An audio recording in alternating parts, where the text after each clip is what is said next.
He's gone.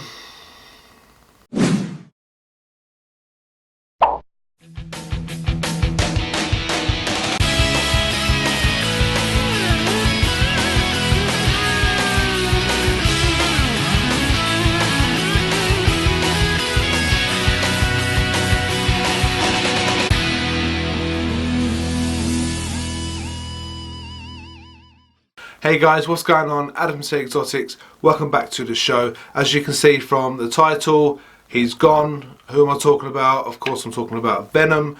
Venom has gone to a new home, which I am very upset about, to the point where I got really sort of depressed in my with myself about having to do it, because, you know, I always say about, you know, when you get an animal, you need to plan and you know, have that animal, or to have that animal for its entire life. But you know, things do change. My original plan was to build an enclosure in the room here and sort of integrate the racks above the enclosure. I had an idea for like an L-shape enclosure going around sort of the corner of the room, and having some racks, some homemade racks obviously, sort of screwed onto the wall above it, so it wasn't bearing all the weight on top of his enclosure. But the racks, or the person I was going to get to do those racks, can't do them anymore, so I'm having to buy other racks. And as you know, I want to completely refurb the whole room, and I just couldn't do it with fitting Venom's larger enclosure when he needed it in there as well. It was a really tough decision. One of the main things I wanted to do was to ensure that he went to someone who sort of knew what they were getting into, knew that they would have to get a big enclosure down the line, probably within the next year or so. His 4-foot enclosure wouldn't have lasted him very long, but as you saw, he was an absolute puppy dog. Very sad that he's had to go, but things do change, circumstances change, and sometimes we can't fit certain you know, reptiles or their enclosures within the space that we've got, and I'm unable to expand. So you know, thank you to everyone who's, you know, been understanding with that. Obviously I wouldn't get rid of, I say get rid, it's a horrible word, I wouldn't want to rehome any of my animals unless I absolutely had to. And it got to the point where I didn't have to rehome him right now. I could have enjoyed him for a bit longer, but I didn't want to get myself more attached as he grew. I think that would have been worse. So my good friend Tony Hersey was really interested in him, so he's now living with Tony, which is fantastic, which means I can get regular updates. I can go and see him whenever I want, and that was more important to me than any sort of monetary value. What we actually did was we did a trade. I took one very cool snake off him, and he took Venom with his enclosure. So you know, I didn't want to put a monetary value on him, really. Obviously there's an outlay, you know, we buy something, the enclosure, the light fixtures and things like that. Obviously we spent money, yes, it would be nice to get some of that back, but it was more important that he went to someone that I knew, someone that I trusted, someone that I knew would look after him for his entire life and have his best interests at heart. Apologies, you can hear the dogs barking. And Tony was that guy. So yesterday I took Venom off to see Tony.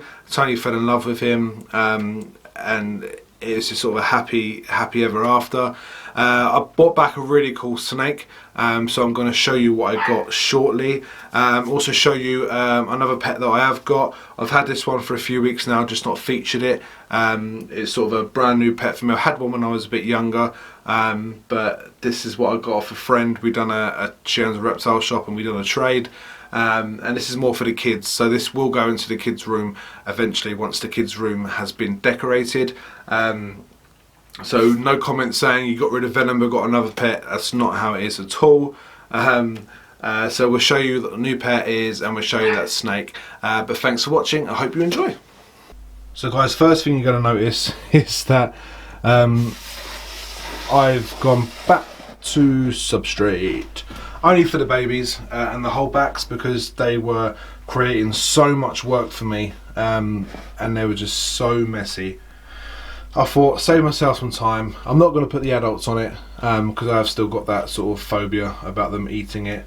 But what I've done with these, as you can see, I've not pushed it all the way to the front of the tubs. I just sort of, well, she's pushed hers, but I'll show you a better example. You know, there is a gap at the front where they're not going to get too much of it in their water bowl. That's the cool GHI G-stripe there. I'll show you on this rack, it's a bit better. So like here, so I've not done it the entire length, so I'll always offer the feed down this end, and that sort of reduce any chance of them ingesting too much of the substrate. But I just thought it would be a lot easier for me to clean and to keep clean. But let's show you this new snake I got from Tony, and there she is. Which don't bite me. And this, guys, is, I'll get the camera to focus.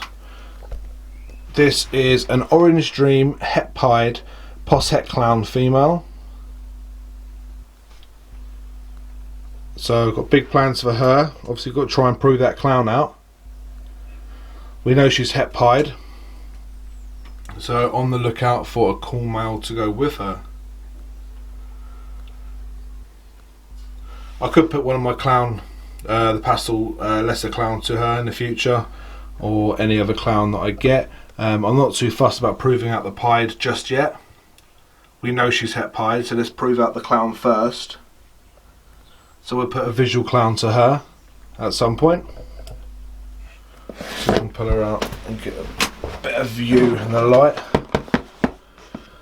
So yeah, so we're not going to put a pied to her just yet, because we do know she's het pied, so she's 100% het pied, so we want to prove out that clown, because if I've got a Orange Dream double het pied clown, that's just awesome, isn't it? That is just awesome. At the very least, she's an Orange Dream het pied. So thank you very much, Tony, for that. She's an absolute stunner. She actually fed last night as well. I'm not sure how she's coming up in the light, but she's absolutely beautiful. And they do look so much better on the substrate, on this cocoa substrate. So much better. So we'll see how that goes. Let's do a quick look at some of the other holdbacks. That's the Highway, looking awesome. And we saw the G-stripe GHI. And that's the Hypo Butter Inchy Pin. That's a Pastel Clown. That's a clown. She's putting on some real good size. That's obviously the Orange Dream het pied posset clown, and the very gorgeous Bamboo Fire Spider. So that's just a few of the holdbacks.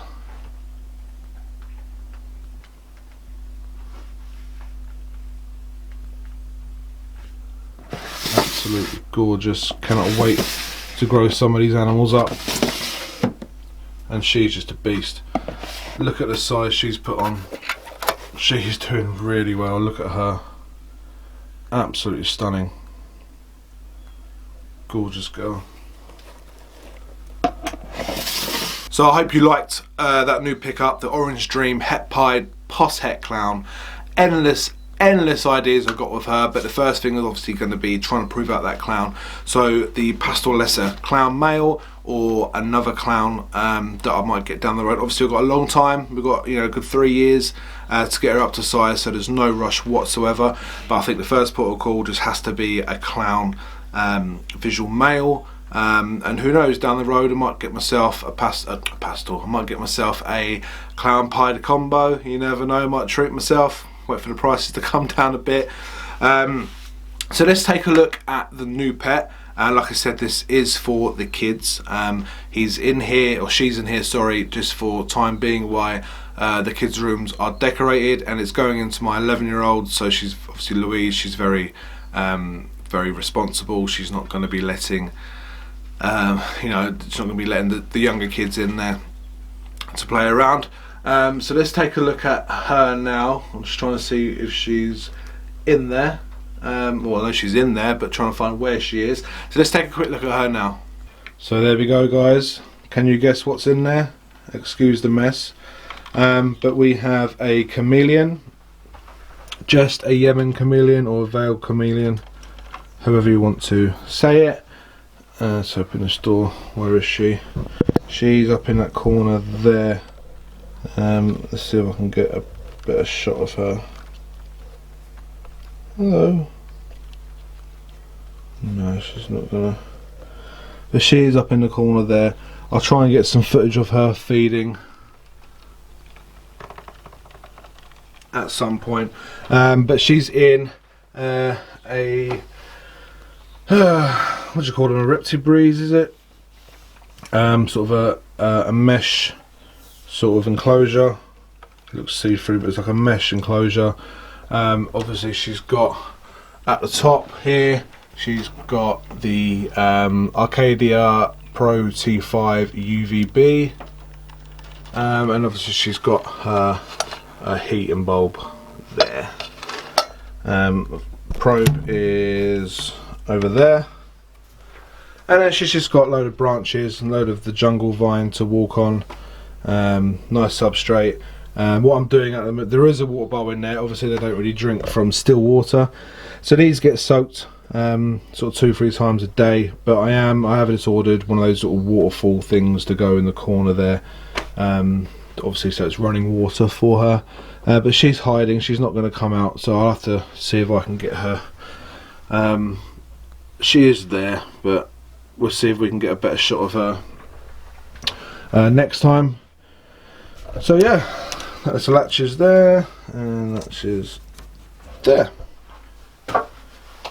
So that is the kids' pet. So we've had her for probably about 2.5 weeks now. So she's just gonna chill in here for a bit, get her sort of climatised to her new enclosure, and then she'll go into the main house and spend some time with Louise. So guys, what I think I'm going to do with the whole rack system sort of thing, I was looking at Alu racks, but having played with a few of Mr. Simon Ling's racks that he's now building, absolutely amazing. They sort of utilise the rubs, the really useful boxes, so if they have a break, they're easily readily available from, you know, so many different sort of outlets. You know, they don't rust, you're not going to have problems with buckled wheels. They're made beautifully. Tony had some at his facility, so I checked some of those out yesterday, and I'm really liking them. I had a chance to play with them at Doncaster at the last show. They're going to be at this show in a couple of weeks time, so I'm really going to look forward to getting those. I think my main goal was to get sort of racks that go, so we're not having, as you can see, we've got you know, Freedom Breeder, we've got DTP, we've got Homemade, we've got a Homemade, we've got an Ali rack, and we've got an LP, so a complete mix and match of so many different racks. So we just want to sort of get all the same, and I think they'll look absolutely awesome. I'll probably get sort of 3 high per column, probably try and get 30 I'll show you again, try and get 30 sort of stacks up, so 5, 10, 15, 20, 25, 30, so like a 30 stack there, maybe a couple there. This will probably stay because I really like this rack. That's got to go. I'm going to sort of try build one using the V18 tubs, or I'm going to buy maybe a Vision just for the hatching rats, because you get so many tubs just in one rack. And across here, obviously, once the chameleon's gone, I'm going to get a few more of those 5 stack Simon Ling racks there, probably get another 3 across there, so that's another 15 33 litre rubs. Some of them had dividers, some of them won't, but I think as good as these racks are, I think having it's got to look the part as well. I've got to come in here and it's got to be pleasing to me, as well as meeting the obvious needs of the animal, which they all do it anyway. So I'm really looking forward to that. Get rid of all this, that will go, because it just looks messy. Just having all brand new racks, all exactly the same, I think will look absolutely amazing. So guys, I don't know if you have seen, but I am wearing the brand new TA Exotics t-shirt with the new logo. Absolutely loving this shirt. I think it's such a better logo than the other one. Although, you know, some people have commented on the last logo that it was a good logo, it stood out. It was very boring, very plain. Remember guys, I did do that logo long before the sticker trade, the sticker trend was a thing. But now it is a thing. I think seeing this logo on people's incubators and on their walls and wherever you want to have it will just stand out even more. These t-shirts are available on Teespring. I will put the details down below, check it out if you can. I'll also have a batch of these made up, hopefully very, very soon, so you can sort of DM me straight away without going through Teespring, and I'll be able to supply you with these shirts. I'm going to have the stickers also of the new logo at Doncaster with me. I'll probably try and bring some to the Balls to You Boys Balls Breeders Meeting, which is this Sunday coming up, the 27th, in Banbury in Oxfordshire. So if you're going to that, can't wait to see you. It'd be absolutely amazing. I'm going to be taking the camera along, so if you want to be on the vlog, just let me know and we can get a little montage of breeders speaking and doing all sorts. It's going to be absolutely amazing. So guys, thanks for watching. Your support is absolutely incredible. I'll be doing another video hopefully in the next couple of days. And then we'll be doing that breeders meeting video sort of early next week. So guys, whatever you're doing, be safe, take care. If you haven't done already, please subscribe, ting that notification bell, leave a comment, drop a like. That would be absolutely amazing. Take care guys, and I'll see you soon.